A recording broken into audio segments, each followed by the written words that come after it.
నమ్మించి గొంతుకు వస్తున్నాయా ఎంఎన్సీ కంపెనీస్? జనరల్గా పేరెంట్స్, పేద మధ్య తరగతి పేరెంట్స్ ఎలా ఉంటారంటే కడుపు కట్టుకోనైనా తిన్నా తినకపోయినా మన పిల్లల్ని చదివిస్తే చాలు.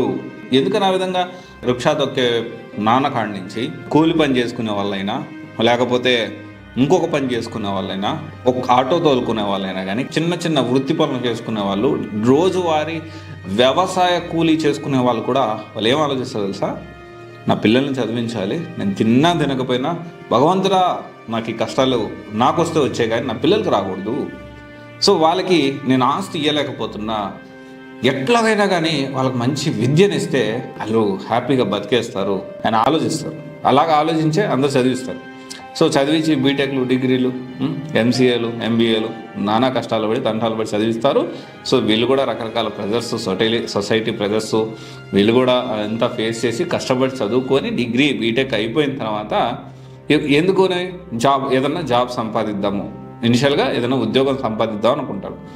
ఇలాంటి టైంలోనే ఒక క్యాంపస్లోనో లేకపోతే ఆఫ్ క్యాంపస్లోనో ఆన్ క్యాంపస్లోనో ఒక మంచి ఎంఎన్సీ కంపెనీ వచ్చి మీకు ఇంటర్వ్యూ కండక్ట్ చేసింది. ఇంటర్వ్యూ కండక్ట్ చేసిన తర్వాత ఆ ఎంఎన్సీ కంపెనీ వచ్చేసి ఆఫర్ లెటర్ రిలీజ్ చేసింది. ఎవరైతే ఇన్ని సంవత్సరాల నుంచి వెయిట్ చేసి కష్టపడి ఎందుకు జాబ్ తెచ్చుకోవడానికి ఫైనల్లీ ఆ జాబ్ వచ్చింది. జాబ్ వచ్చిన సంతోషంలో అందరికీ కూడా చెప్పుకున్నారనమాట. అందరికీ చెప్పుకుంటూ ఉంటారు జనరల్గా జరిగేది ఇది. సో మా వాడికి ఉద్యోగం వచ్చింది, ఇంకా మాకు ఇబ్బంది లేదు. మా వాడికి ఉద్యోగం వచ్చింది, ఇంకా మాకు దిగులు లేదు. సో అంటే అతను ఏదో తీసుకొచ్చి ఇప్పటికిప్పుడు వీళ్ళు తల్లిదండ్రులు పోషిస్తారని కాదు, 100% చెప్తున్నా. చాలా వరకు తల్లిదండ్రులు పిల్లల మీద ఆధారపడడానికి ఇష్టపడరు.